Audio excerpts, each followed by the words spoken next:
I have a very unique cleaning marathon for you today, and I'm just so excited about it because not only am I going to be taking you through the rooms of my house, cleaning all the things, but I'm going to be sharing with you my cleaning tips and my decorating decisions and tips, decluttering, organizing, all the things, kind of the mentality behind these rooms as we clean, so that hopefully you're not just getting motivated to clean by watching someone else clean or even relaxing. I love to watch cleaning and relax. There's nothing more relaxing than watching someone else work, right? Amen, amen.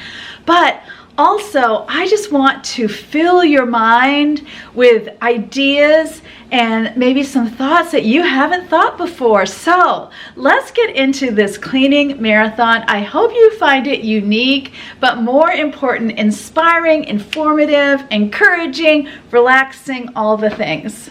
In our cleaning marathon, I wanted to start in the bedroom because I feel like the bedroom is often one of the most, if not the most, neglected space in the whole house. Yet it is the one space that needs to be protected as our sanctuary. At the end of the day, we need to be able to go to a room that feels peaceful, that rises up and greets us, and that makes us feel like we're going to have a restful night of sleep. Oftentimes, I know for myself, I have used the bedroom as a dumping ground.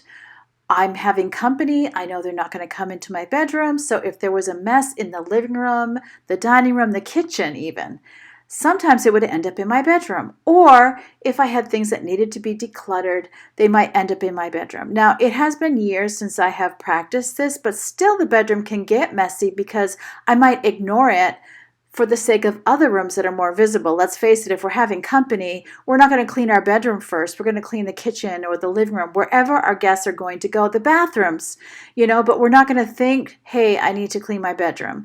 But the bedroom is that spot we need to be able to go at the end of the day and know we can rest. If we walk into a mess, it is really hard to feel relaxed. And I feel like when we make our bed in the morning, it's kind of a commitment to ourselves that we're preparing the bed for a good night's sleep that night.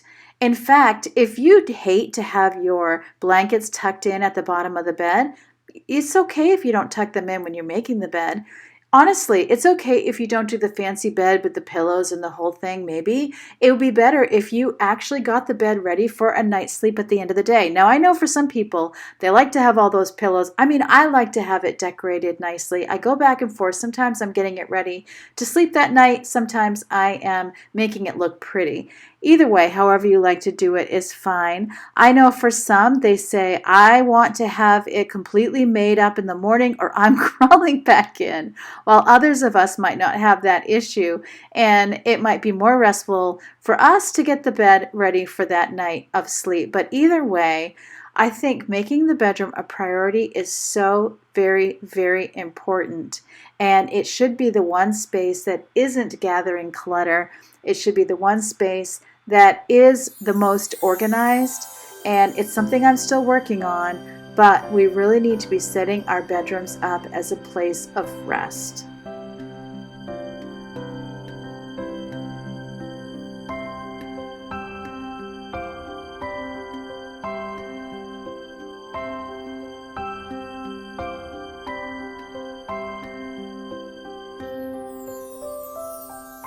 I'd be curious to know, not that it's any of my business, how many hours a day do you spend in your bedroom? For me, my bedroom is also an office, and it might be a place where I go to relax. I might watch a movie. I might read a book. There can be a lot of things going on there, and I think also we might neglect it when it comes to decoration. It's another thing. Instead of prioritizing decorating the bedroom, our finances are going to go toward other rooms, again, that people see. But I feel like it's important to prioritize our own needs and our own selves in our own home because it is our home. It is where our life flows out of. And I feel like creating a place of peace and serenity in the home helps us to have energy, peace, and serenity as we go out into the world. I feel like our home fuels our life. And that is why I love to be able to have a channel where I can motivate, inspire, and encourage you in your home, because I know it's not that it is your life, but it fuels your life, right?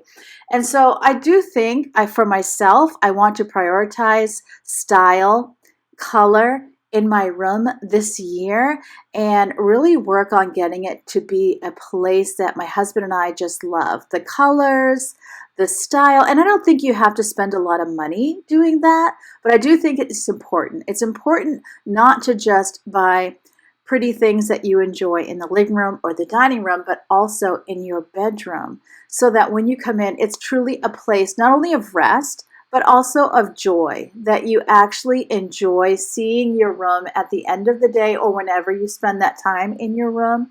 So that's something that I'm going to prioritize this year. I've been rearranging the bedroom and organizing it, decluttering it, and doing that so that I kind of have that fresh palette that I am then able to go in and stylize it in a way that I enjoy. But honestly, while it needs to be decluttered and while it needs to be organized, for me, that's not the time to do it. I kind of have to have it organized the way I want.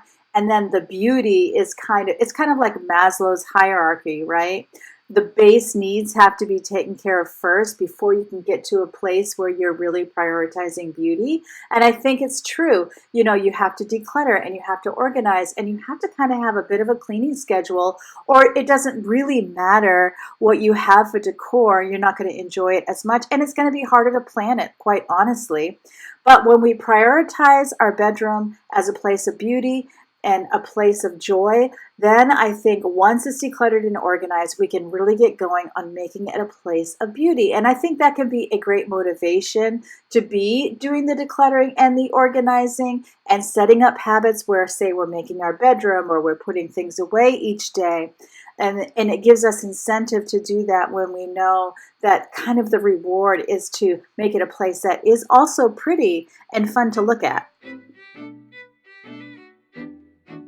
I think when it's time to decorate, you can think about your favorite colors. So as things need to be replaced or as you shop sales, you could be on the lookout for things that might be a little bit more fun color-wise.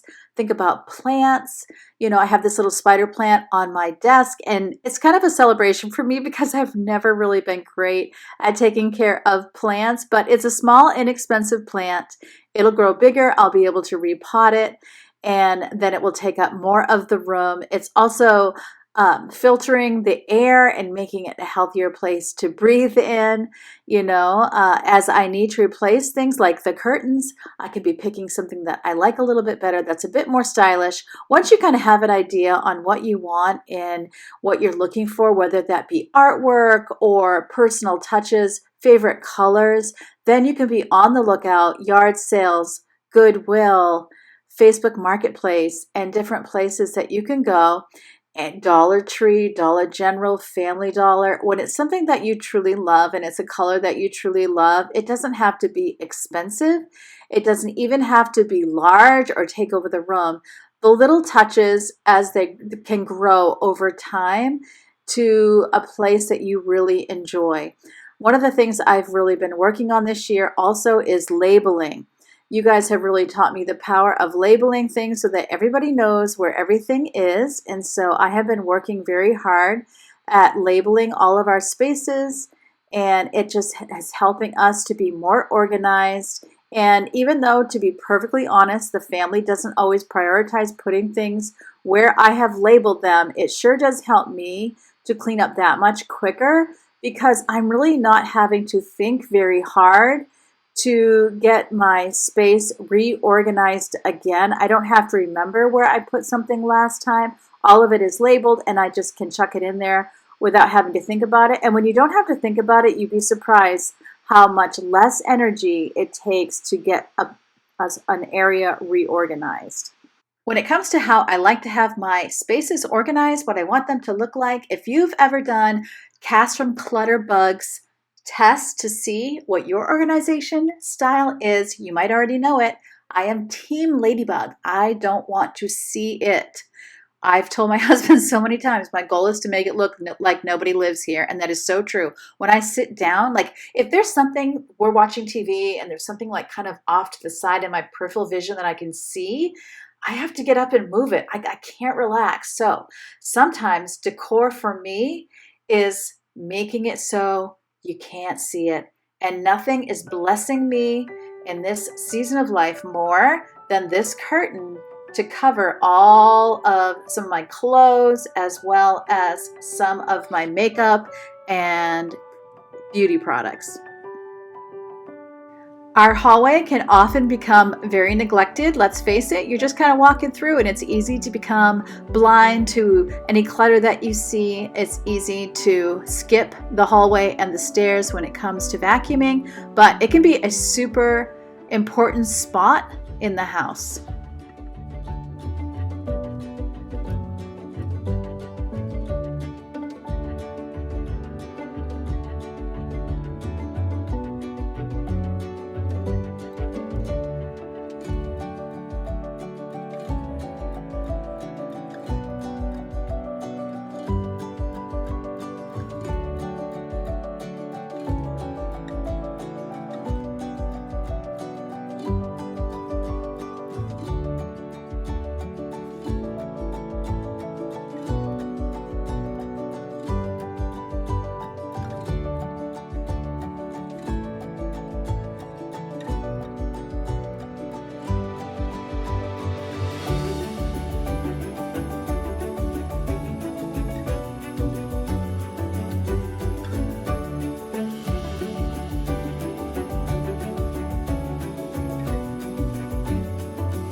Those of you who have been my friends for a while can tell our new friends, or could tell if we were all in the same room, about how I have been remodeling the upstairs bathroom forever. My husband and I have been doing it, and you know, some of it is you dig into something, you don't know what you're going to find, and then it adds more work.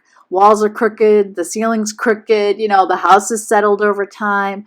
When you do remodeling, there's just no end to all of the little snafus that you are going to uncover. That's not even counting honest mistakes, things you thought you'd like, you don't like. We've made changes along the way, some of it to save money, some of it because we realized what we planned didn't work. We're actually in the process of planning and budgeting and thinking in the next few months it is going to be done. But I do want to encourage you. I've had my years of renting. I've had years of living in homes that I really thought were ugly, and there wasn't really a whole lot I could do about it. But I definitely believe that little touches that we can make, mixed with being cleaned and organized, makes a space that anyone would love being in. When you welcome people into your home with love, and you have done your best to kind of keep it cleaned and organized, to do the decluttering, all the things, you can really enjoy that space. And so that is what I want to encourage you with. And here at This Manor Mom, we're not saying we want you to kill yourself to get it clean. We're saying, you know, peck away at it bit by bit, 10 minutes by 10 minutes, and over time, you will have a space that you love. And speaking of decor that doesn't cost a lot of money, did you see the basket that I had the toilet paper in? If not, just back this up a little bit so that you can see it. It is actually a lampshade that I got at Goodwill for just a few dollars. And it still has, see, there it is behind me in the corner there. So that's why it's so narrow at the bottom. It's a lampshade that I have upside down on the floor. It still has the metal piece to hold the light bulb. I do eventually want to cut that out, but I haven't yet. And it is a great holder for toilet paper. It matches the room because I'm doing the gray with the basket, the beige basket. In fact, I can't wait to show you guys the mirror that we bought for up over the sink, because we'll have two sinks, as you can see the pipes poking out of the wall. It'll be a double sink. We were going to get a double vanity, but My bathroom is too small for the standard size vanity, and it's like $1,400, $1,200 to $1,500 to get a vanity that is the right size, because we need one that's smaller than its typical. Versus that little vanity you see there was between $150, $170, and so we're just going to get a second one and maybe put little tiny shelves in between or something, put something decorative there to kind of blend them as one. So honestly, for less than $400, we can save $1,000 and still have double sinks. So that's what we're going to end up doing. But keeping this bathroom clean has really helped me keep my sanity. It's not easy to live in a construction zone or to think that you're going to have it a certain way and it's just taking a long, long, long time. But I'll have to say that I am 59 years old, almost 60. My husband and I have been married almost 35 years. It'll be 35 years this August. And this is the first house where I've really had the ability to choose decor that I enjoy and create rooms I want to create. We just never had the finances in the past, and I sure have to be super frugal, like I think most of us are in that place, but at the same time, I am really excited to be able to finally plan to have it kind of the way I want to have it. Something I have been practicing as of late that I've done before, but then you kind of forget about it, is whenever I'm in a space, I look at what is one little thing I could do to clean it up. For example, when I'm washing my hands at the sink, I can quickly grab a cleaning wipe and wipe up the sink. I could quickly wipe the mirror with some glass cleaner and a paper towel, or even if you got glass cleaning wipes, I could quickly do a swish swipe on the toilet every time you use the bathroom. So if you're like me and use the bathroom frequently, especially when I'm doing good drinking my water, you can imagine that at the end of the day, even if I just did 60 seconds every time I use the bathroom, by the end of the day, my kitchen, I almost said kitchen, my bathroom would be pretty clean. Now here is my tub. It is a plastic tub. And, pros and cons always. Also, above that is not real subway tile. It is actually peel and stick, and I absolutely love it. And there's no grout that has needed to be cleaned. It's been really nice. I have some pros and cons with a plastic tub, some feelings about it, just because I feel like still kind of learning how to clean a plastic tub, how to keep it clean, how to keep it from being slippery. One of the things I do use is the Method tub and tile cleaner. I like it because it is not high on the chemical list, I also like it because if I did need to use bleach, which I sometimes use on this tub, to get rid of water stains, I can do that and not worry about it mixing with the Method tub cleaner.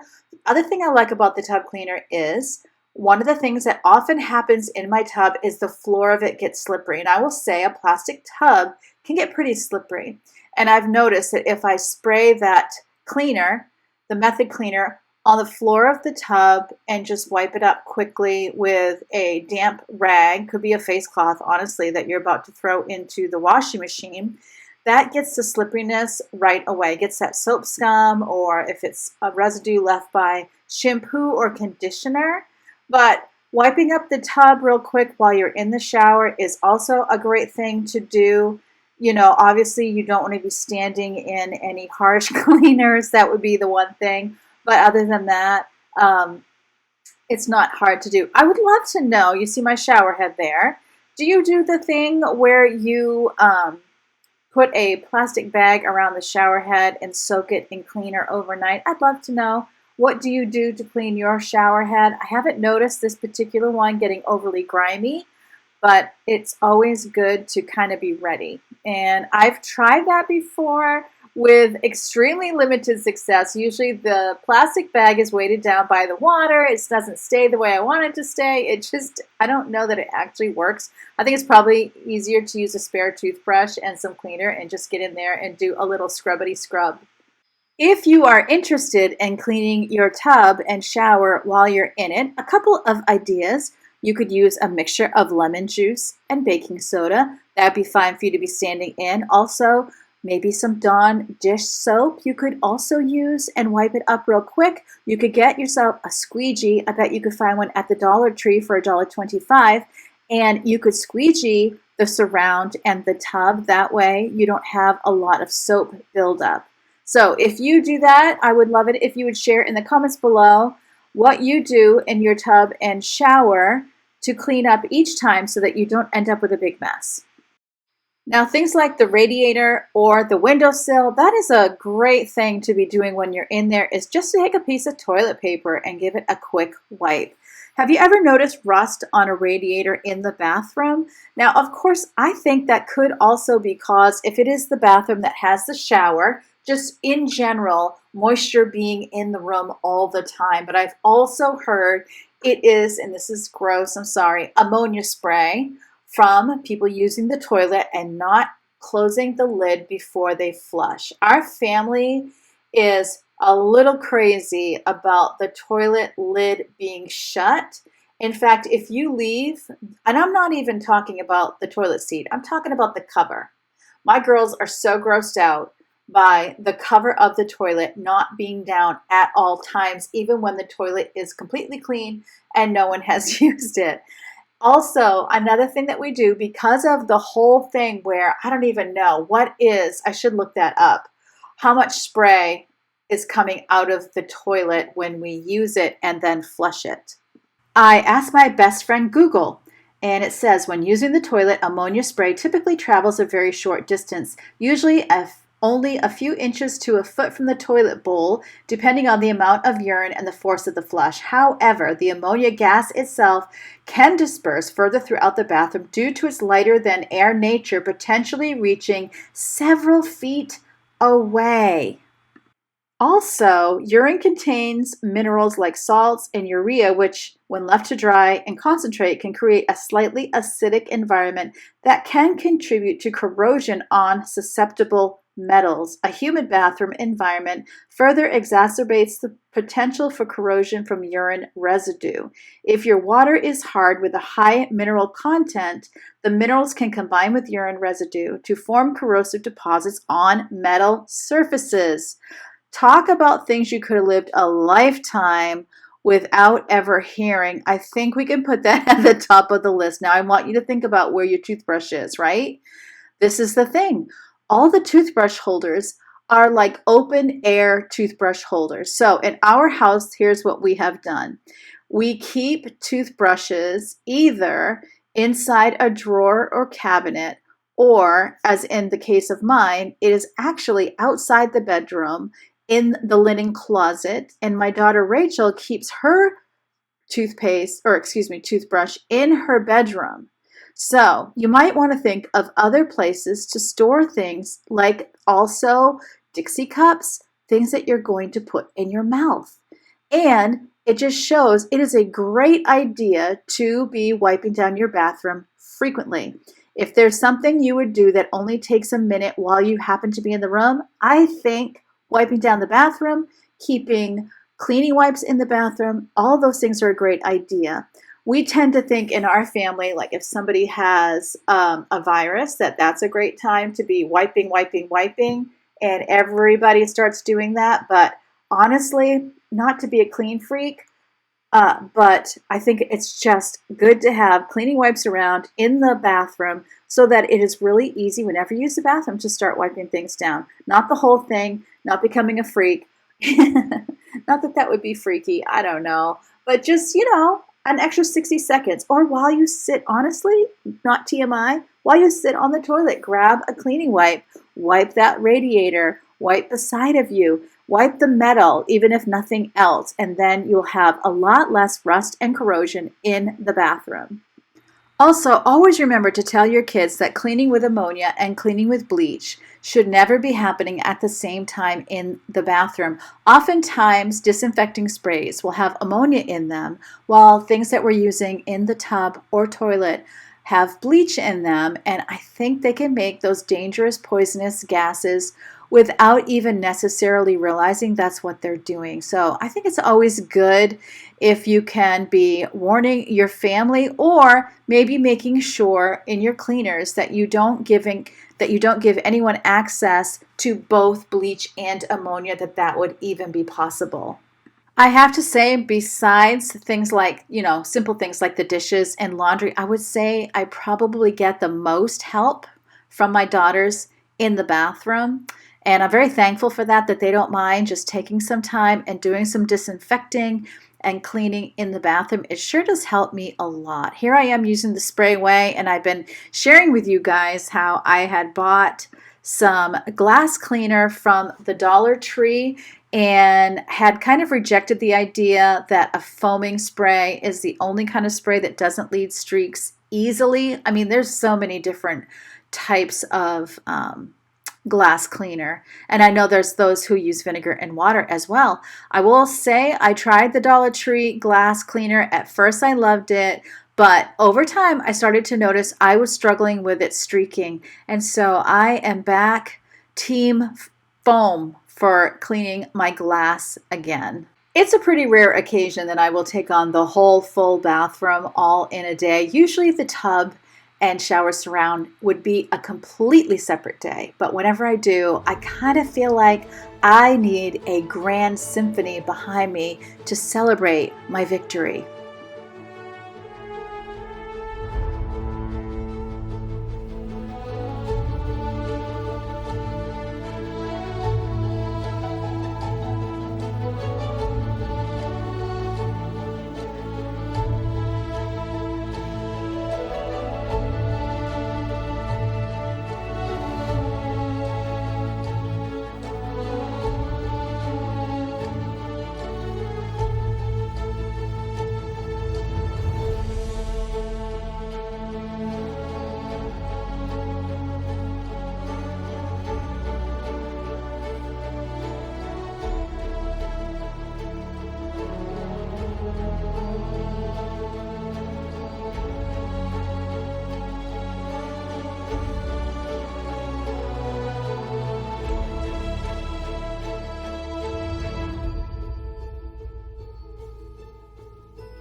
Into the living room we go. A lot of times when you think of a living room, you think of yourself sitting at night watching a show on the television, right? So much more happens in the living room. It's my favorite place to iron.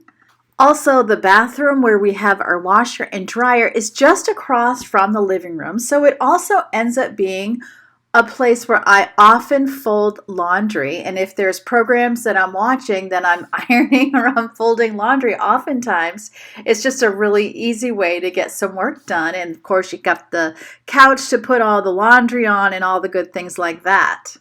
And when I relax at night, you just might find me knitting. And I'm not the only one who enjoys relaxing in the living room. The cats also, they enjoy having the living room to sit and watch birds, to lay in that little bed where the two heaters come together. Although I'll say Woozy absolutely does not let Leo lay on that bed. And if I'm doing well with my morning routine, then you will definitely see me in the morning folding up the blankets and resetting the living room. We love to be cozied up with blankets at night, not to mention these are just chilly days.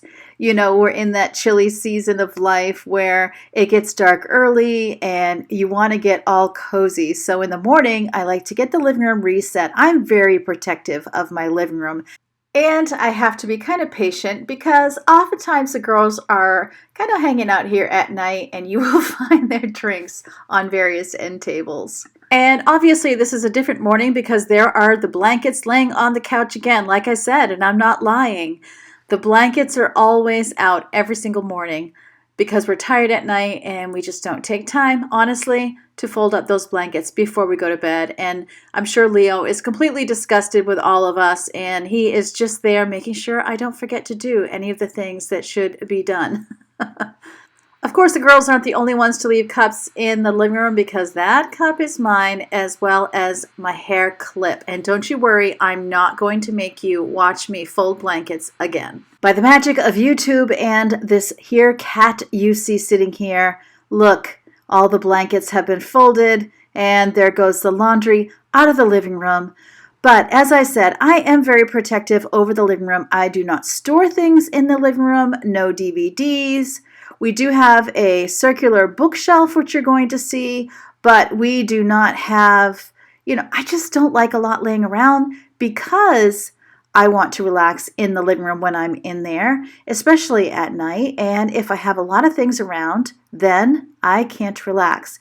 These curtains you might have seen me purchase at Walmart, and I have tension rods, and we only put them up at night, and then I bring them back down off the windows in the morning so that light can come in. I really love light. And then it goes into this ottoman and I bring it back out that night and put it on the windows again because the windows are just so drafty and it gets so very cold that we definitely need something over the windows, but I don't want to be blocking light during the day. I thought I might share with you the organization and decorative decisions that I have made in this room and why. So I have these glass end tables. I have a mirrored TV stand. This is all extremely intentional. So one of the reasons I love the glass is, number one, I can see through it. So I have a pretty small living room. I mean, there are definitely smaller living rooms out there, but for the amount of people that we have had living in our home, it's smaller. I mean, it's all relative, right, to how many people you have living in the house. And when you have a small space and you can see through something, it helps the space seem larger. One of the tips I have never put into action is if I could have like a mirror over the couch, it would be opposite the window. It would bring more light in because it would reflect light off the mirror. I've never done this, but it could be a decision. However, I do have this mirrored TV stand. So again, it's reflecting light and it's not like pulling light in. So it does help. Also, those lights behind me, see how up high they are? They're up high, and I do love a good daylight bulb. Although nowadays, because I'm so old, nowadays, children, if you buy lights today, oftentimes the bulbs or the light itself, I mean, you can switch from yellow lighting to daylight lighting, which is more white. within the same light fixture. So if you wanted to switch it up and have more of a yellow glow at night, my daughter Rachel just bought a light like that at TJ Maxx, or was it Home Goods? Actually Home Goods. And she is really loving that, being able to change the color. Also, can I just apologize for that fan noise you hear? That is actually my laptop trying not to die. One of these days I will buy a new one. Anyways, back to my living room. I also love this TV stand because you see it is a cabinet, so it hides the cable box. And whenever we have had a cable box, do I have it? I don't even know if I have a cable box. Well, I have an internet box, whatever it is, I have it. You know, any of those types of things. When I had a DVD player, that was in there.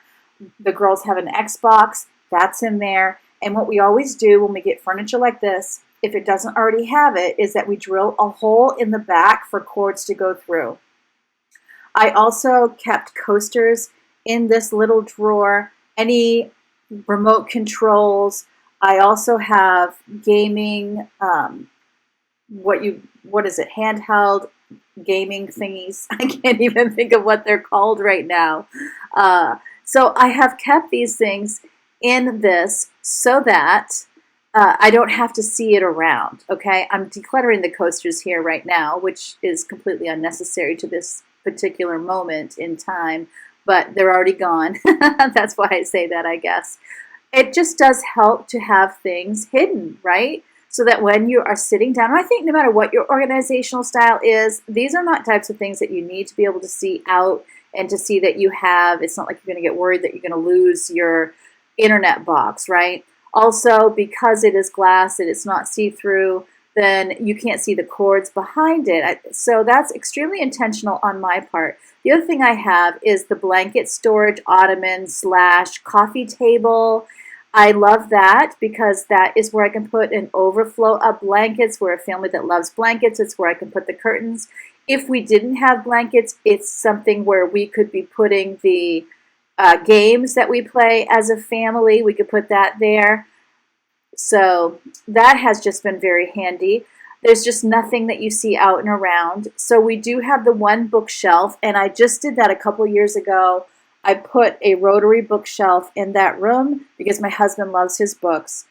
And also it kind of hinders the whole stuffing of papers because it's a rotary. It's not really conducive to that. So it is literally just books that he wants to have in his living space. It doesn't take up a lot of space because it is rotary.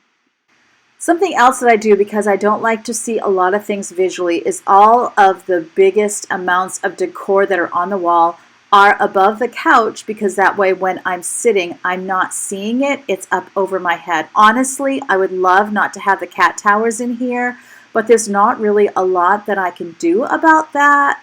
I also have kept the colors very basic, and I'm kind of changing that up for spring now.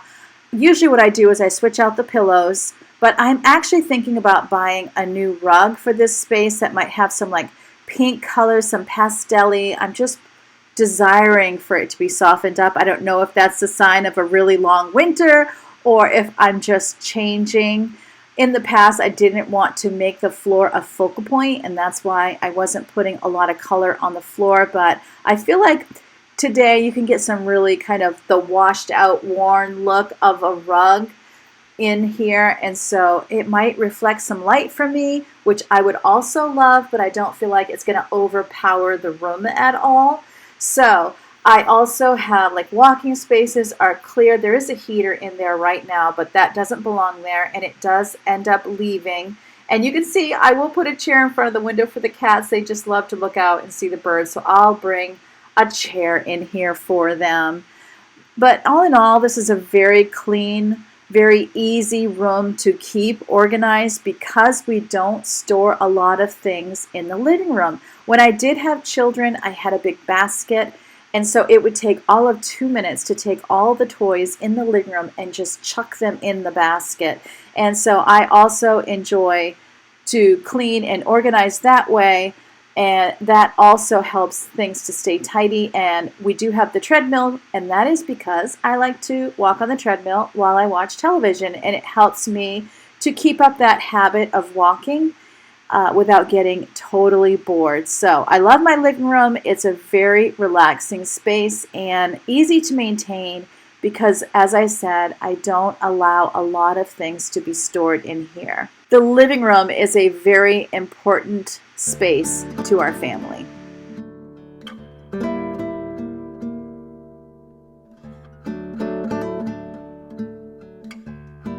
Into the dining room. The dining room is a place of gathering and connection. For us, the dining room has always been very much a multi-purpose room because I spent over 25 years homeschooling. In fact, in this particular moment, I was getting some of the things from homeschooling out of the room because we are no longer homeschooling, and I was kind of like resetting the room to our new era as a family. Also, my husband, most days right now, does his work in that room. And so I wanted to have it so that he could have his work stuff, but it wasn't going to be showing when he wasn't working. So you can see I have 2 tables in here.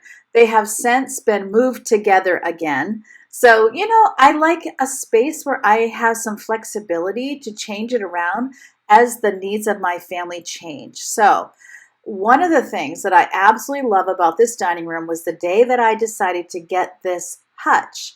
I think I always call it a sideboard, but because it stores things, I think it's more of a hutch. I like that I can use it as a sideboard and I can put dishes on top, like if I want to serve on top of it, or I can have decor on the top and have it be a pretty spot in the room. It's more of the focal spot of the room. So I can it's flexible. I can do whatever. And this hutch houses whatever we do in this room.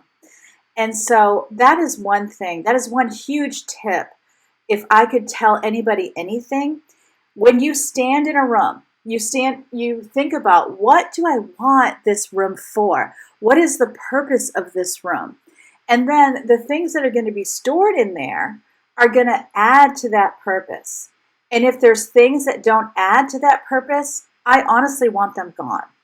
And then usually there's not too terribly much in there, and it becomes a lot easier to clean and a lot easier to stay organized. So we have some windows here. We like to look out. I can see the birds eating at the bird feeder, and we can talk about that when we're at the table. I mean, it's just a kind of thinking about, who are you as a family?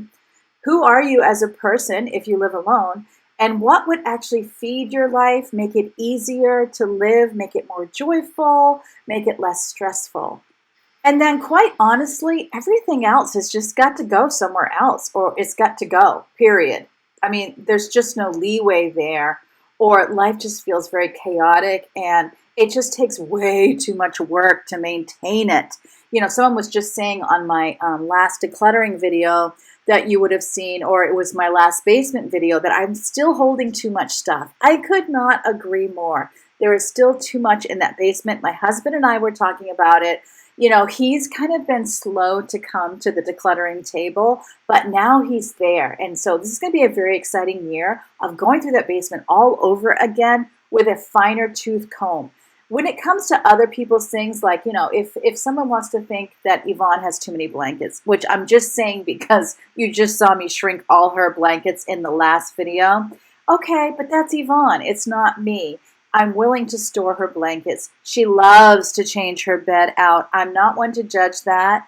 That's a very popular thing to do, is change your bed out. I can just list YouTube channels that are kind of based on people changing out their decor or even their whole bed comforter and everything for every season. If that brings someone joy, I really think they should go for it and definitely do that. And that is something that truly brings her joy.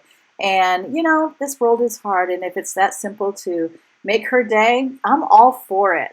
But it's up to each of us to decide, what is important to us, what do we want in the room, and then cleaning, decluttering, organizing gets a heck of a lot easier.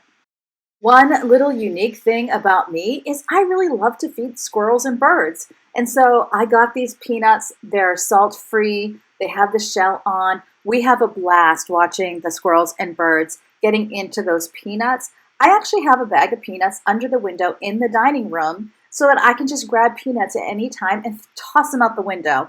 You know, that's just something that's kind of important to me to have there. It brings me a lot of joy, and it is genuinely strange. Something else I have in this room that brings me joy is pictures of my family on the wall. It is a family wall, and I like when every year when the kids say, "What do you want for Christmas?" I say, "Pick your favorite picture." And usually there's a website, Canvas People, is that what it's called? Websites like that you can get canvas wrap photos and get one free for just the cost of shipping, or $5. And so that is what I ask for every year. Super inexpensive for them. And then they have a picture that I can put on the family wall that they actually love too. I do have one other son that got married, and I really need to find out what his favorite wedding picture is, so that I can put that one on the wall as well. And then we have this picture of Yvonne's baby. My daughter Yvonne is pregnant right now and due June 1st. So this photo frame that I'm holding right now is where we put her latest sonogram pictures, and that brings us a lot of joy as well. You can see the empty vases. I really need to do some decorating in here. Spring is here now, so we're going to do some redecorating. But everything that we need is in this room, and anything we don't need is not in this room. And I think that if a dining room is cluttered, it's really impossible to try to eat in there. In fact, I used to really pay a lot of attention to having a centerpiece on the table. I really wanted to be that person that had a runner and had some sort of centerpiece. And honestly, it's one of the mentalities behind having that sideboard. Here comes the boss. Is that I can decorate that so that I don't have to have the runner and the centerpiece on the table, because what would happen oftentimes is other people would be helping me with dinner cleanup and such and not put that back on the table. It was a small thing, but it kind of annoyed me. It was really hard to have that when we were in our homeschool years. I could see that changing now. I could see that maybe I could actually decorate the dining room and include the table in that. So we'll see if that can happen. But I want a space that is easy to clean, is wide open. It really bothers me if the dining room table becomes a hot spot. That's definitely something that's happened to me in the past. But having a decluttered house, or at least a house when there is clutter, it's somewhere else. Hashtag check out my basement videos. I have found a way to keep the spaces in the main areas of the house cleared while I do the work of decluttering. So I'm able to not have off-season decor in that room. And I have to say that if I didn't have that space to keep off-season decor, I probably would just have decor that was for year-round, with the exception of Christmas. And then if I got sick of it, I would get rid of it and get new decor. That's probably what I would do, because I cannot picture filling closets I don't even have closets. If I had closets, that's my other problem. I don't really have closets in this house that, very plentiful. So it has had to go in storage spaces. So if I did not have the storage space, I would have to make a different decision. But I love having a room that is easy to clean. I can get around the chairs very easily. And by the way, this table and chairs that I do move together and make it one table, or I separate it when my husband's working. It was $150-ish on Amazon. Came with the chairs for that price. So you can put a tablecloth over it, and who would even know? But it does have that marbling effect. So now right here, it is look, I'm trying to center it. Right now, it is a nice big table, but I can make it a small table for just the few of us. And once we have our, quote, yard sale in the spring, then I will be able to put one of these tables in the basement probably and cover it so it doesn't get nasty, and then only bring up when we're having company, because right now there's just going to be 5 of us in the house, and so one table is going to be plenty. Hidden storage is a game changer for me in this room. Getting to have that sideboard, having surfaces that I can just wipe down quickly, not keeping anything in the dining room. It's not fussy. In fact, it's really the reason I don't even have a rug in here. I go back and forth on having a rug in here, but I'm loving having a floor that I can either sweep or vacuum and quickly Swiffer or quickly mop. It's just not fussy. Keeping the clutter out of this room is also super important and helps it to stay clean. Honestly, sometimes my motivation to have decor on surfaces is so that people aren't putting their things on it. But also, it's just like, okay, what are people putting on those spaces? And is it a larger problem? For example, one of the things that kind of is a pet peeve is when people are charging their electronics on the sideboard. To me, it looks ugly. Okay, but where are they going to charge those things? And then setting up a charging station. I think it's super helpful to look at, okay, what is piling up day after day after day on this surface? Clearly, I have not designated a spot for this stuff. If it was mail, okay, so where should the mail go when we get home, when it's in between coming in the house and being dealt with? And I'm a true proponent on when you get it, throw out what you don't need. But life happens, and that doesn't always happen. So where is it going to go? Where do the bills go? Where do advertisements you might want to keep go? And where should the junk mail go? Or when is it going to be thrown out? And having times where you can kind of look at that and reassess.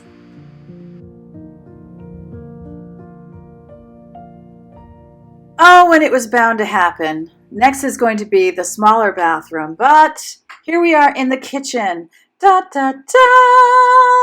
Oh my goodness, is there a more important room in the house?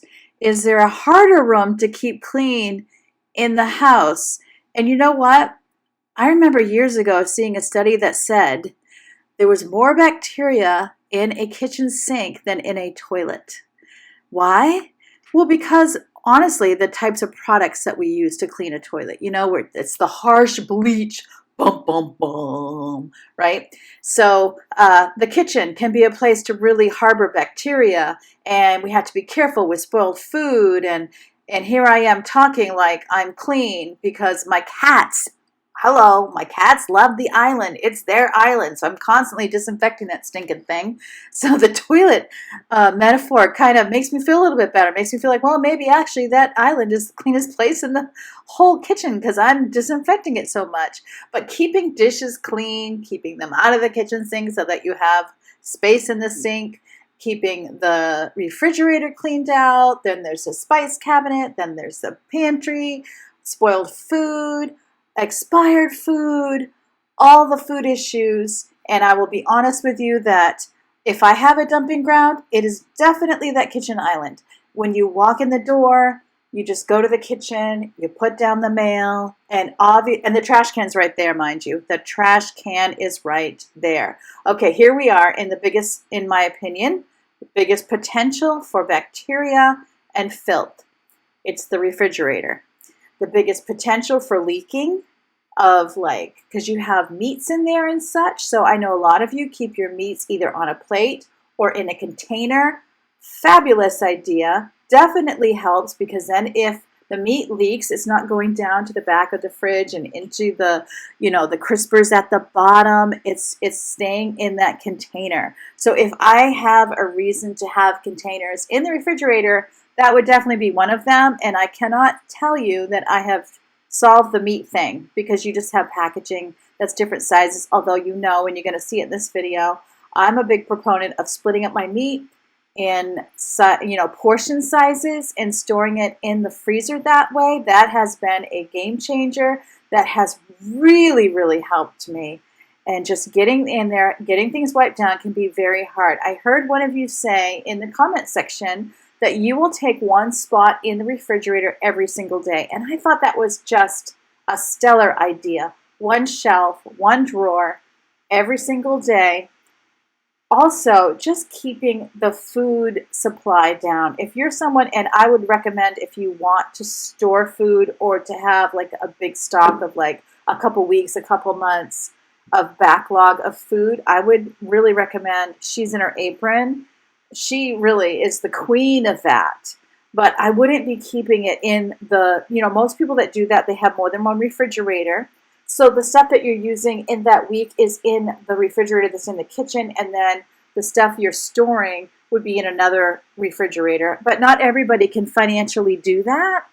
And I know it's not possible. So even if you were one to say keep extra things and you need that refrigerator or freezer, if you could have a location in the fridge or freezer where that type of stuff goes so that it's not getting mixed in with what you're using day to day, I definitely think that helps.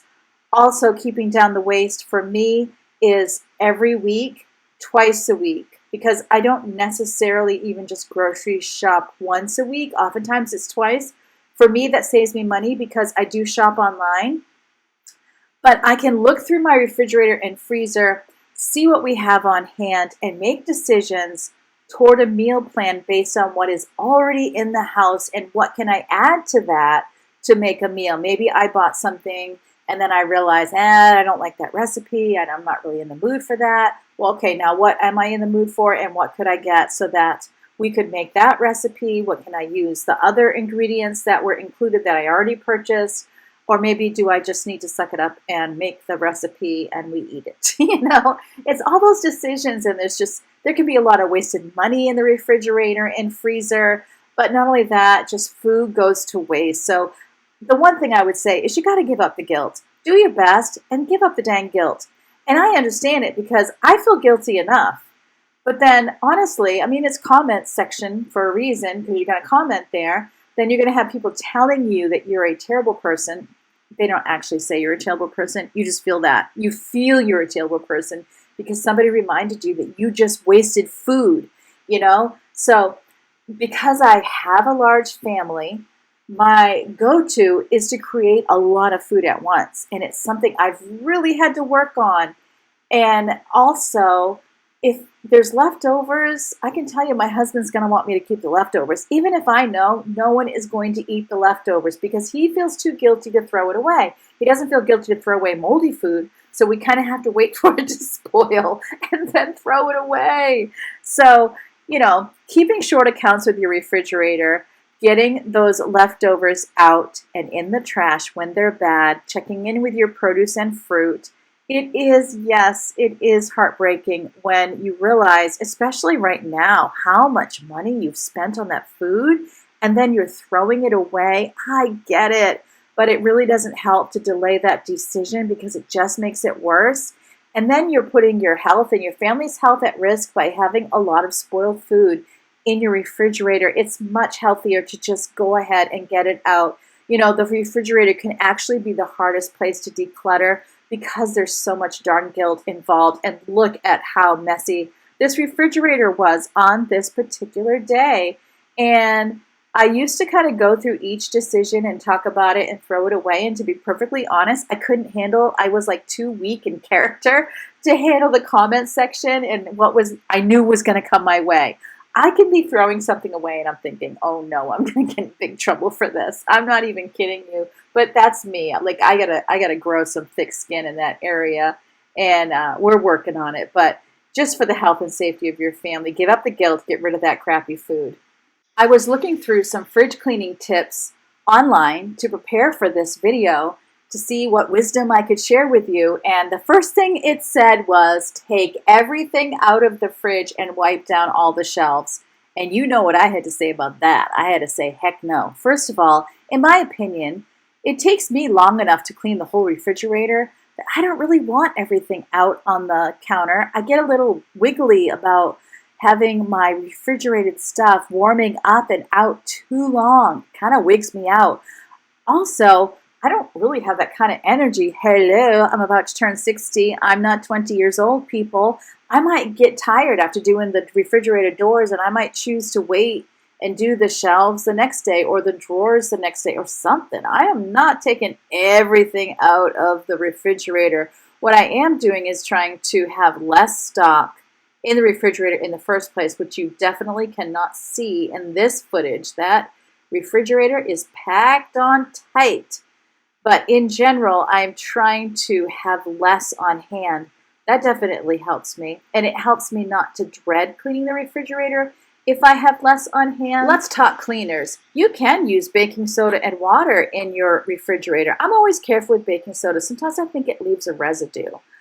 I'm using an all-purpose cleaner on this day. That is Mrs. Meyer's. I love how Mrs. Meyer smells. I will use a disinfecting spray or wipe in a refrigerator if I feel like it merits it. If there was, something that leaked or is nasty, yes, I'm going to throw on some disinfectant and give it 5 or 10 minutes and then wipe it out. You need your disinfectants to work. Sometimes I'm in such a hurry. I've definitely been guilty of this, and I have been caught for it, of not giving those disinfectants long enough to work before I'm wiping them out. I don't tend to have that as a go-to and use them all the time. Reason being, just odors get trapped in the refrigerator. I don't want to open the fridge later and smell that disinfectant. I mean, that's just me. So keeping the counters wiped off is super important to me. I have solid surface countertops, and what that means is honestly a plastic that kind of it's meant to look like quartz or something, be kind of a knockoff. I will say that one of the cons is I will clean it, but then oftentimes it just feels like there's a residue on it, so I have to be super diligent. Now, a glass top stove, this is just all-purpose cleaner, people. And I would find that a razor blade is actually my best friend for a glass top stove. I have the kind that you use for glass top stoves. Wyman's cleaner, in my opinion, is the best cleaner on a glass top stove if I'm really trying to get it clean. And then the razor blade that you can get that comes with the Wyman's is also great. Wyman's also has its own scrubby that you can be using. It looks like those green scrubbies you get at the Dollar Tree, but it's red, and it's specifically for glass top stoves. After you use the Wyman's, you could even follow it up with a glass cleaner like Sprayway, and that makes it shine like it's brand new. One of the things we have done to our glass top stove, which is very unfortunate, is because I have, what is it called? It's those heavy enamel stewing pots, like soup pot. I can't remember what they're called. Dutch oven.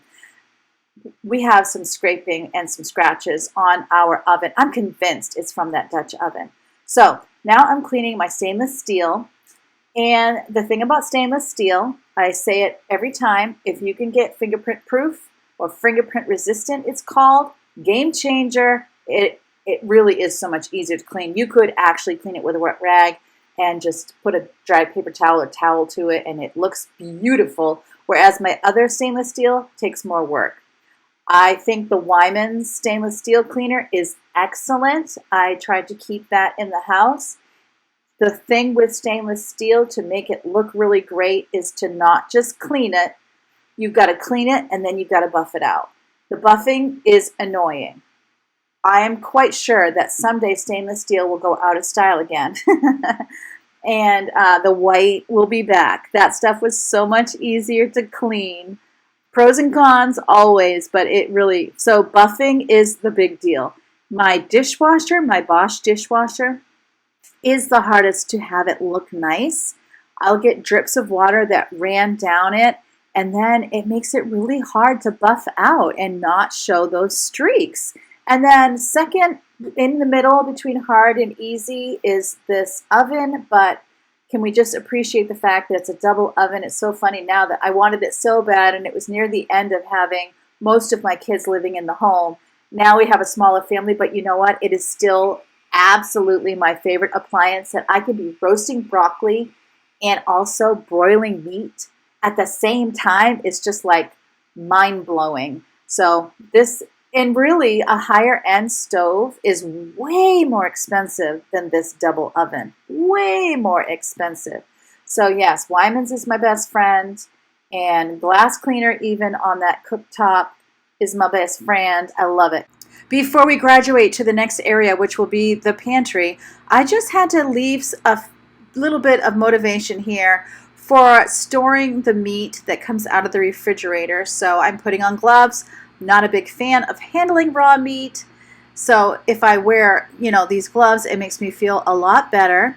And what I'm going to be doing is wrapping each piece individually with saran wrap, cling wrap, plastic wrap, whatever you want to call it, popping it in freezer bags That way, when I'm having supper, especially where I have older kids, I can be saying, all right, who's going to be here for supper? And I'm going to be cooking for who's here instead of making a big meal that no one is here. You know, making a big meal and then the leftovers don't get eaten is what I'm trying to say. So that way, if I know only a couple people are coming home, I'm not going to be making 4 pieces of pork, you know? Whereas normally 4 pieces wouldn't even be enough. Or, you know, anything. It just helps me so much to be able to take out what I know we're going to use for that meal. Does it work 100% of the time? Of course not. But boy, I think I have saved a lot of money and thrown away a lot less meat because I do this.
Okay, so here is my pantry.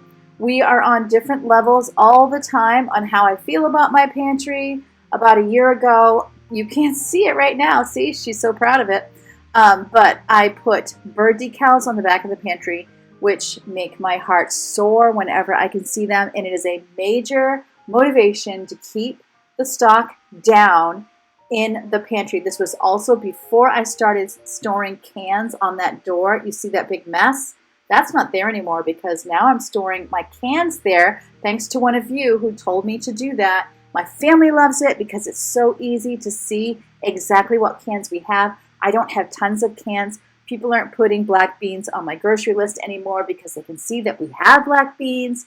It is an absolute miracle. And then I keep my canisters full of flour and sugar on the top, as you can see there. But my pantry is very well used and loved. And when I moved in, there was no shelving in it at all. It was just that thing on the door. So my husband and my son, my oldest, did those shelves together. We still need to do some things to keep it a little more steady, but it is good in the end. And also something where I'm wasting money if I have a messy pantry and fridge, because I'm buying things we already have. You might remember I used pieces of vinyl plank flooring and put them on top of the shelves so that I didn't have to store things directly on the wires. You show me an overstuffed pantry and I will show you a homemaker who is just frustrated to the hills with the chaos. It is just so hard to have an overstuffed pantry. So some little tips, if you can organize it in such a way so it is first in, first out, meaning making sure that the pantry is rotated so that the things that need to be used first are in the front. So for my mom, for example, she grew up with a lot of food scarcity, and so it was important to her to have a little bit extra, but she did not have extra spaces to keep the extra. So she would have 2 or 3, and it's just important to keep the older ones in the front. That's all I'm really saying. Also, it was not too long ago that I got rid of an entire huge Rubbermaid box full of containers for the pantry because I watched a video that showed decanting and it looked so pretty and organized. And I had to realize I'm just not that fussy to put that much effort into my pantry every single week. And then I had, I had to leave that in. Then, honestly, I am such a freak that I didn't understand, like, okay, so let's say I have a container that has cereal in it. That's just an example, or nuts or something, right? So I need more. I buy more. And then it's like, okay, do I need to dump out the old cereal, put the new cereal in, and put the old cereal on top? Do I need to store the cereal box until the first cereal is 100% empty? Same with the, say it's nuts or cookies. It doesn't really matter what. So you tend to buy it before you're at zero, especially if it is something that is a staple to your family. Oatmeal will be another really great example of that. So am I supposed to use it all up and store the new one somewhere? I just, decanting was definitely not for me. There were just way too many decisions and dilemmas for me to decant everything. What I am doing is I had to decide what types of things do I want to decant. I'm not going to not decant anything because honestly, flour, sugar, those types of things, they lend to being decanted. The lasagna noodles you saw, that was something that I chose to decant. I do use these pantry labels. They're easy to switch out. You can also wash them off with, I think, either alcohol or nail polish remover and rewrite on them. But they're also easy to peel. I buy them in a big roll, so if I want to just throw the dang things away, the labels I mean, and do an entirely new label, I can do that too.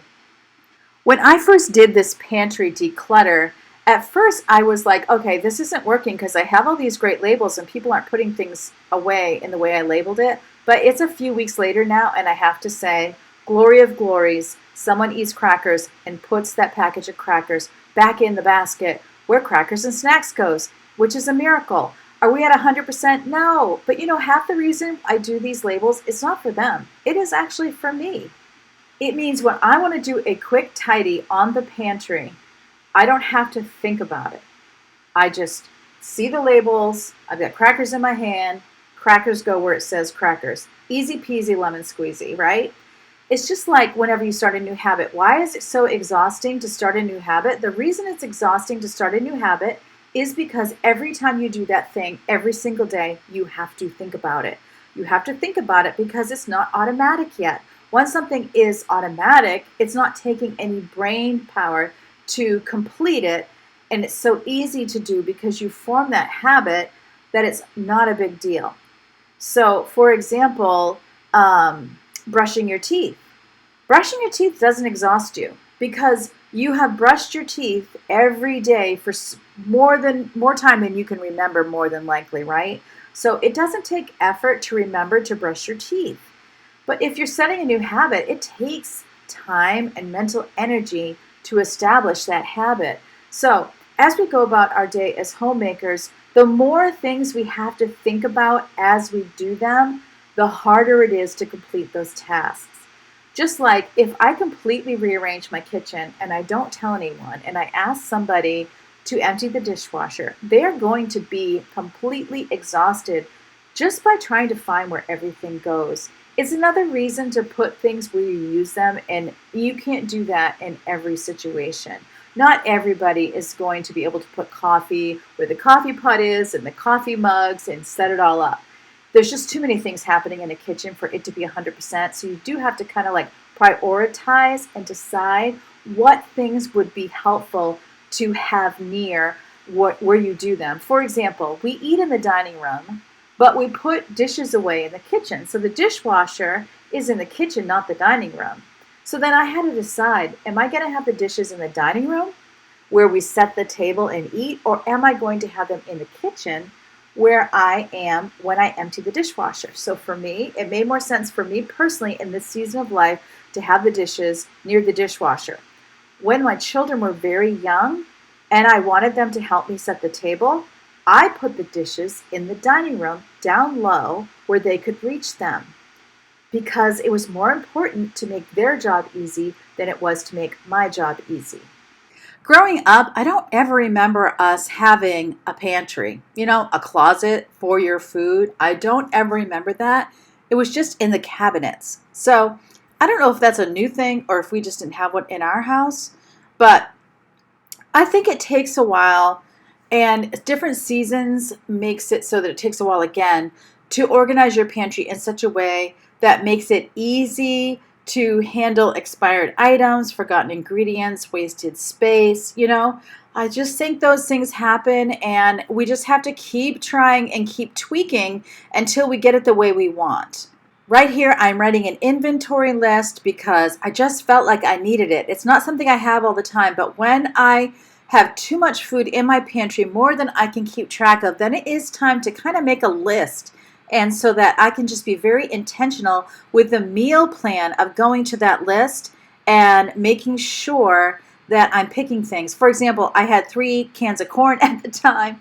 I made a corn dip. I made a corn casserole. It was like, okay, let's get rid of that corn because we just don't really eat canned corn. I'm not quite even sure why it's there. If we're doing like shepherd's pie, but I don't really make shepherd's pie anymore and haven't for quite a long while.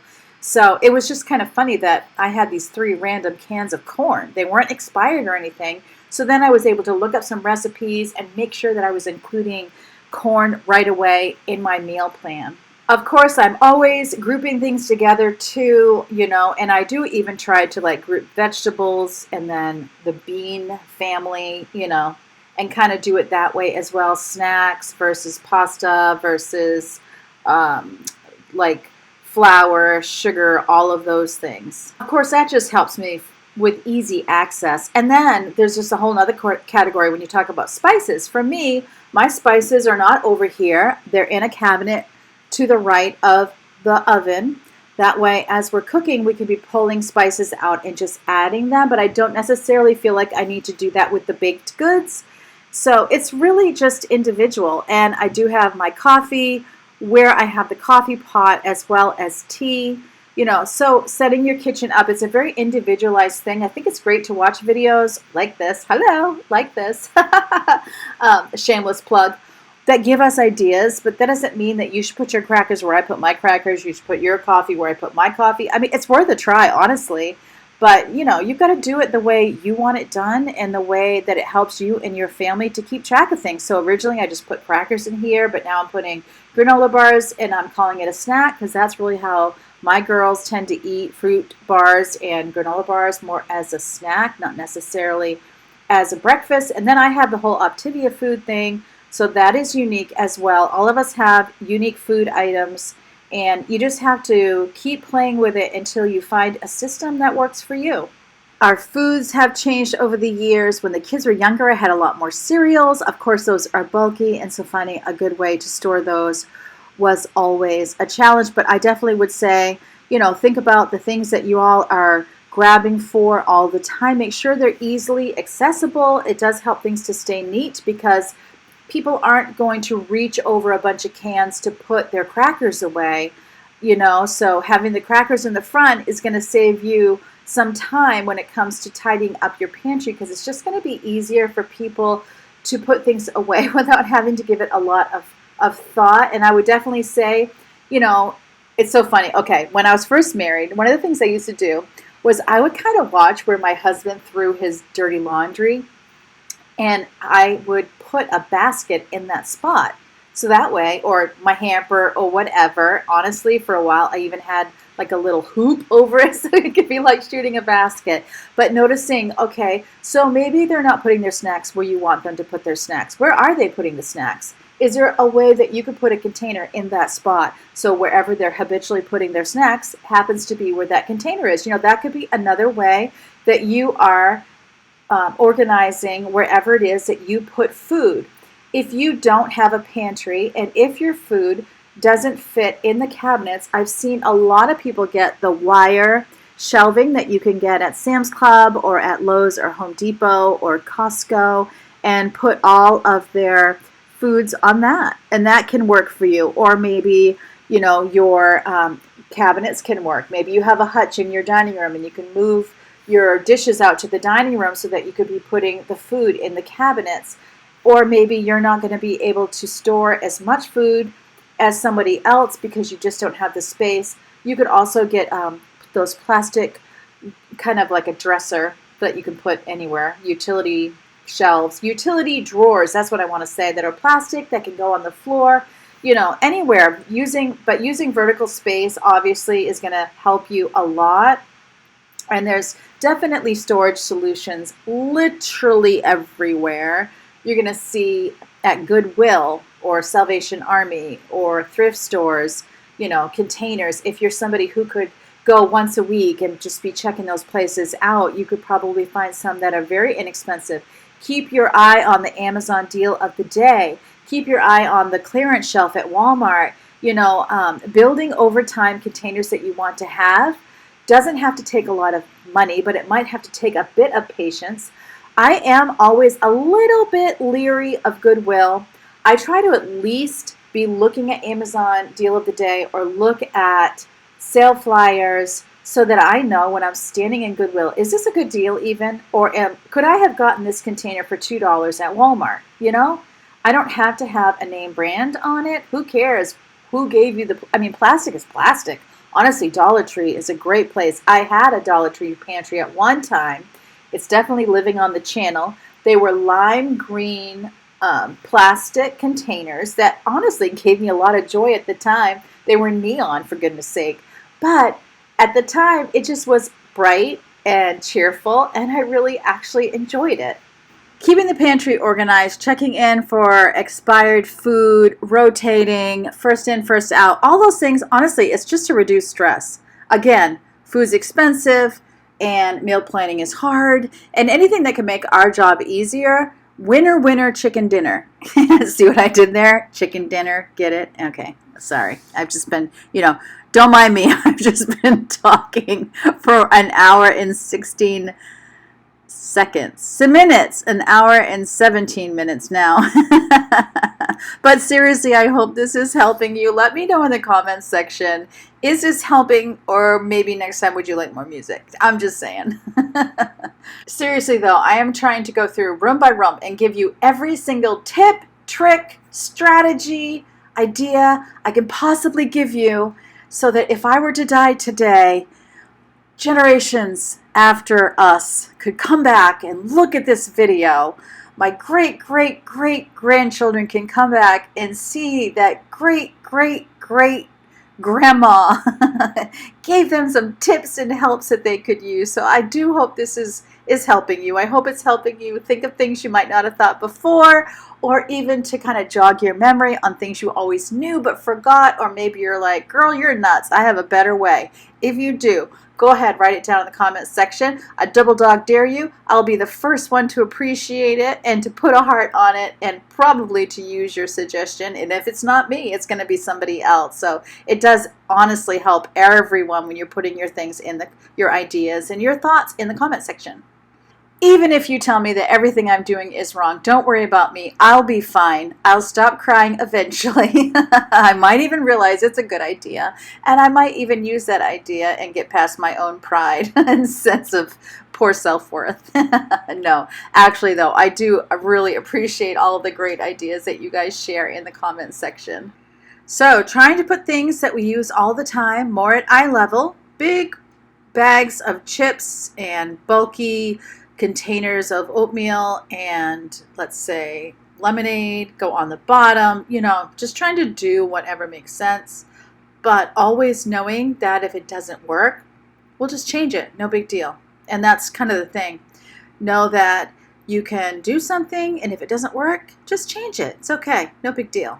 I'm telling you, if you ever thought about having a YouTube channel and you wanted one room of the house that you would film in, choose the kitchen. You could do a whole channel of information just on the kitchen. My goodness, you got the fridge, the pantry, the spices, then all the other stuff that you store, the cooking, right? And then all the cleaning that has to be done. The kitchen is a huge time suck. It is just a full-time job. And then there's food sensitivities that people in your family might have, likes and dislikes, meal planning, all of the things, saving money on groceries, building a pantry.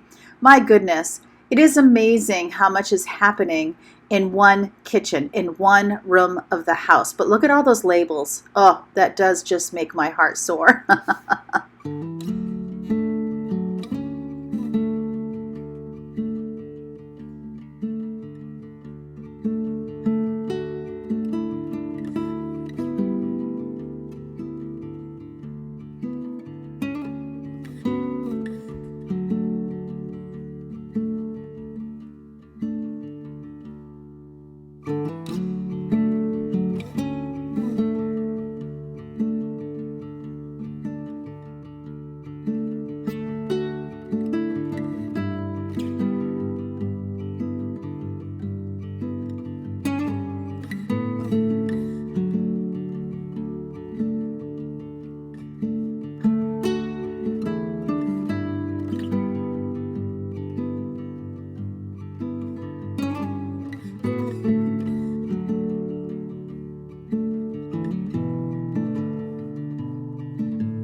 I feel like the floor of my pantry is a unique space because of what I put in it. I just moved hummingbird solution. That's where I keep bird seed, cat treats. I keep cleaners, onions, potatoes. There's a gallon size of vinegar. There's a lot I keep down there. It makes it a little bit on the unique side. I don't think everybody keeps those things on the floor of their pantry, but that is what works for us. Also some spare cat food. But there's the pantry before, and now it looks so much better afterwards. I can see some of those birds, but it is an area I want to keep working on because I really want to see the birds, which I know sounds crazy. I might even buy some more decals. I just loved it so much. It just fills me with so much joy, and I really can't wait to get to do my linen closet upstairs. I was talking about doing that last year on my channel. It just was one of those things that never got done. And I am rethinking it again because, I don't know, there's something about the freshness of spring that just gets you thinking about all of the spaces and how you could improve them. And I definitely think I'm ready to hit some home improvement again. And there it is in all of its glory. It's not huge by any standard. In fact, I would say it's probably the size of a coat closet. Could have been a coat closet. I don't know. And here is the kitchen all nice and clean. And now it is time to clean the floor. I have this crazy broom. The reason it's crazy is because look how long the handle is. Because what happened was the handle of the broom broke. And so my husband was like, I think we have a pole in the basement, but I really need him to cut the top, like cut a certain number of inches off. And I've been using it like this for years. There's just certain things that I never buy, like so easy. It could be a $20 item, and I will keep an old cruddy one for years and not buy a new one. And I kind of feel like we've hit that level with my broom where I either need to have him cut part of the handle that I'm always knocking into things, or I just need to go buy a new broom. Like, what is stopping me? Well, one of the things that's stopping me is I love my mom's like old-fashioned broom that had the like straw and something. This is really gross, but you tell me if this is your experience growing up. There were times I feel like I remember her pulling a straw out of the broom and using the top, not the bottom that hits the floor, but the top of the straw to see if a cake was done in the oven, to poke the straw down in. I'm going to have to ask my sisters if I'm remembering this correctly because that sounds gross, but I kind of feel like it was what was done. I think a toothpick was another thing that people would use. I use a knife, but that does put a big hole in the cake. But hey, I digress. It has nothing to do with floors. But now a lot of times I'll just push my fingers on the top, and if it bounces back, and if the sides are pulling away from the edge of the cake pan, then the cake is done. I don't know. Something I was just reading on Google, because I was doing a little research for this video too to give you the best tips, not just my tips, but what is the best thing to do. And it was saying to have a dedicated mop for the kitchen to prevent cross-contamination. I'm very confused by this. And you tell me, do you have a if you have more than one room that you would mop, do you have a dedicated mop just for the kitchen? I do not. I've never heard that before, and I sincerely need to know if that is a thing. I don't eat off my floors either. You can clearly see I'm wearing shoes on the floor. Sometimes I get really good about having house shoes, but by and large, again, kind of back to the broom metaphor, I'm not one to keep buying shoes. But I can't go around the house without shoes on, or it's going to bother my knees and my back because I'm at that age and I have, herniated discs in my back and all these issues, no ACL. So I have to be kind of careful. But you let me know. No one's eating off my floors, so I'm a little confused about cross-contamination. Even if I did have a dedicated mop, I feel like the people themselves create cross-contamination, even if they're using slippers. Plus, hello, I have cats. Contamination. I'm just confused. So, also, I always think, so I have laminate flooring. There's certain things that I have thought are, this is safe for laminate flooring, this isn't safe for laminate flooring. Once in a while, I'll come upon, whether it's somebody giving me advice in the comment section or it's something that I read, where what I thought was safe for my type of flooring, it'll say, no, it's not. So I think whenever you get new flooring, you should look up what is safe for your from the manufacturer for your type of flooring, and just be very careful following the example, say, of me with my laminate or wood flooring, or anyone else for that matter. Make your own choice.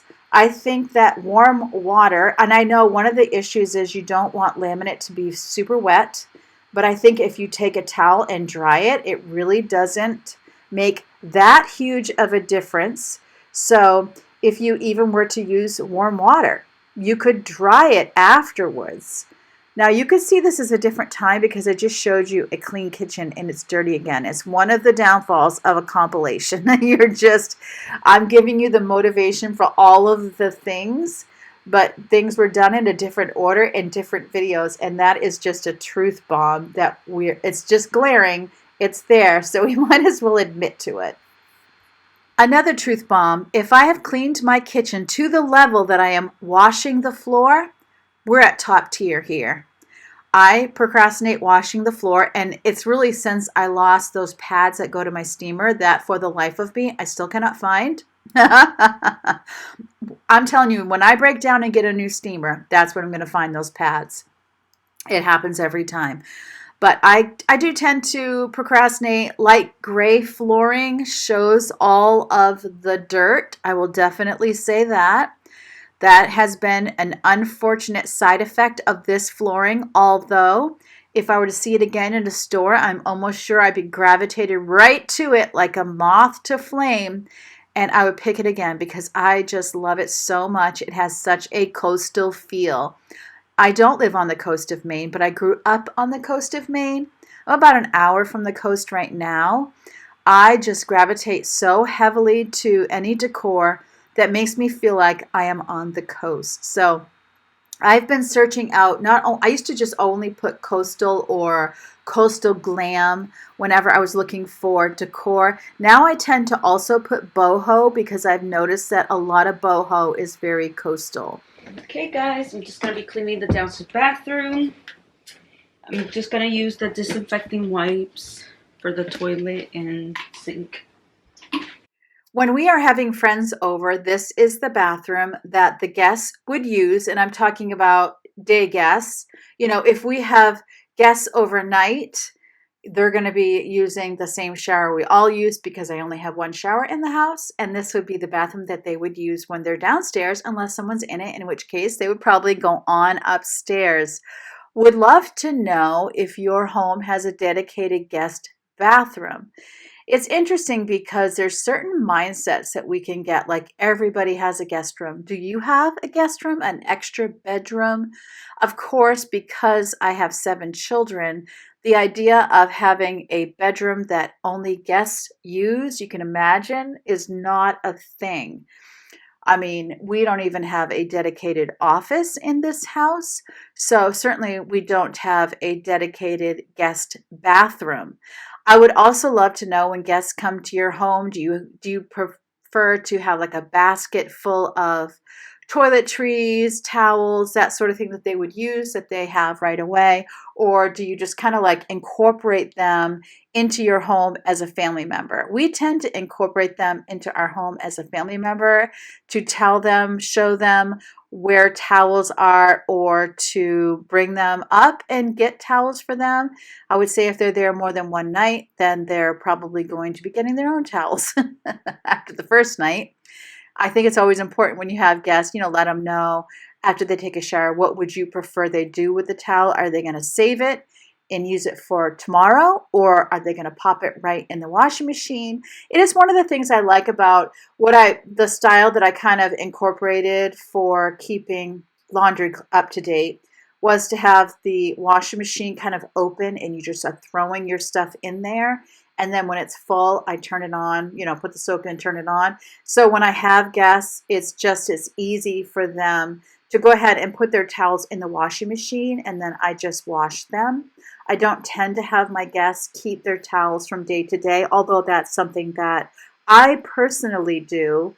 I do keep my towel. I use it for a couple, 2-3 days before I throw it in the washing machine.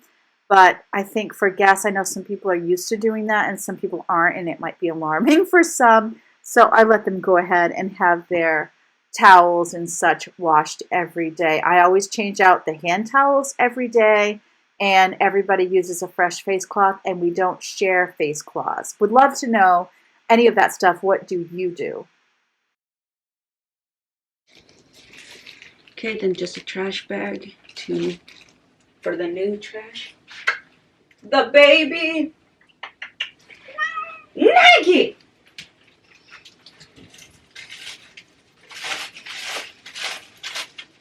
I do keep trash bags in the trash cans, extra trash bags, so I'm curious to know if she found that there were extra trash bags in this particular trash can. I definitely try to keep that. In fact, upstairs in my bathroom and in my bedroom, I have a roll of small trash bags in each trash can.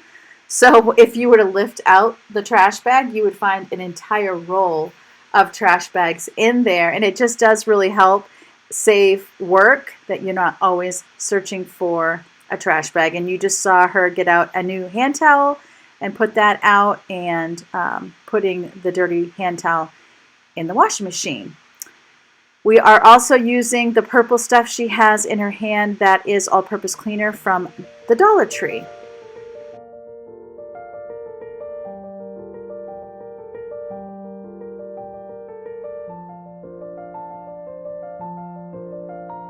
I feel like I can't have cleaning motivation without laundry folding, because laundry folding is just part of it. So yeah, a whole house clean, you're going to end up folding laundry and putting it away, because how often do you do laundry? I know some people like to do a day of laundry, 1 day a week. I don't do that, partly because I have a small bathroom here.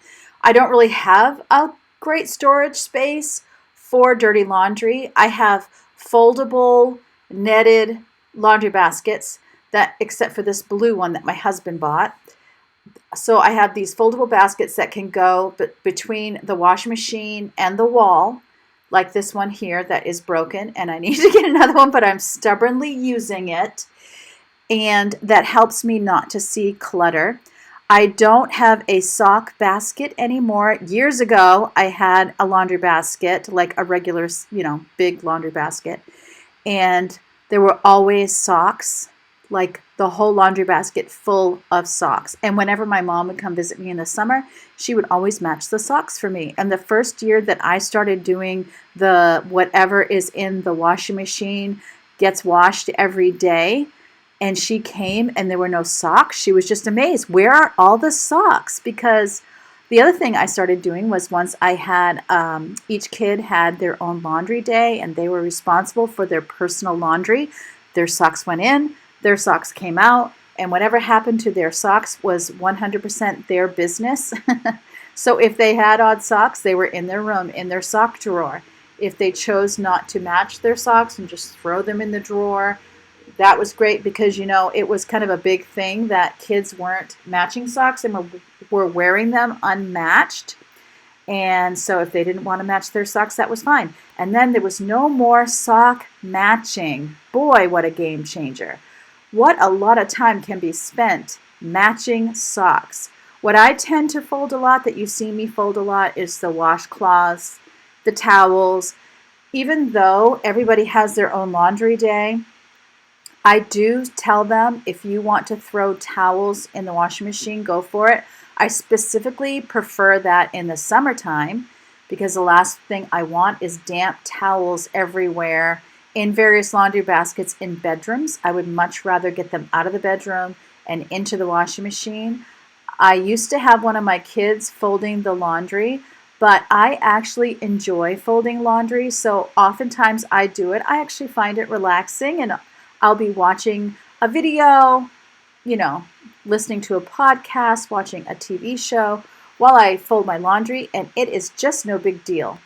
Also, we don't do any fancy folding. Just like decanting in the pantry, there have been times, in fact, on one of my videos recently, I did the whole Marie Kondo folding of my husband's t-shirts. That lasted about until he wore each t-shirt.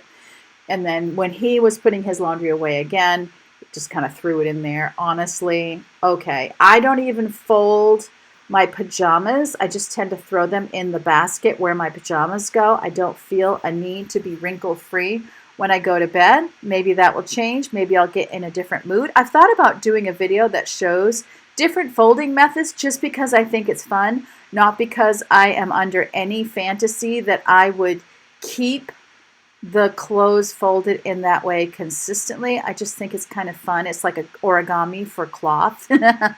So you may see that coming up anyway. Oh man, I would love to know what you think of this video. If you like me doing these kind of marathon-y videos once in a while, please hit the like button so that I'll know that you enjoy it. And I mean the thumbs up little button that you see underneath the video. I would so appreciate that. This is our kickoff for spring cleaning. So you're going to start seeing my cleaning videos dedicated to deeper cleaning. Do I know if I'm going to scrub walls? I have mixed feelings about scrubbing walls. I tend to spot clean walls. I don't tend to go top to bottom washing walls. Would love to know if you do. I have before, and I do have some wall cleaner. Actually, yes, because I can't remember the name of the brand and I don't have it with me right now, but if you stay tuned and come back for my spring cleaning, mayhaps you'll see me washing some walls because, oh, Zep, that's what it is. Because I noticed when I use Zep, it doesn't leave streaks. I used to not like washing walls because I actually thought they looked worse at the end than they did at the beginning. I thought, if I need to wash walls, I probably better just repaint. Also, a lot of times when you see me folding laundry, you don't actually see me putting the laundry away. So this just shows you I do actually put laundry away. So I can't wait to get started on spring cleaning. I hope that you will enjoy watching it, even if you are one who is not one to spring clean. I really hope this video gave you some encouragement, motivation, inspiration, information, all the Asians. And if you're still with me, man, thank you for spending your time with me. Let me know what really did help you about this video, because that will inform me as I make other videos. And I hope you remember, as always, if no one's ever told you, and certainly if no one's told you today, that I love you and God loves you too. And man, I can't wait to see you next time.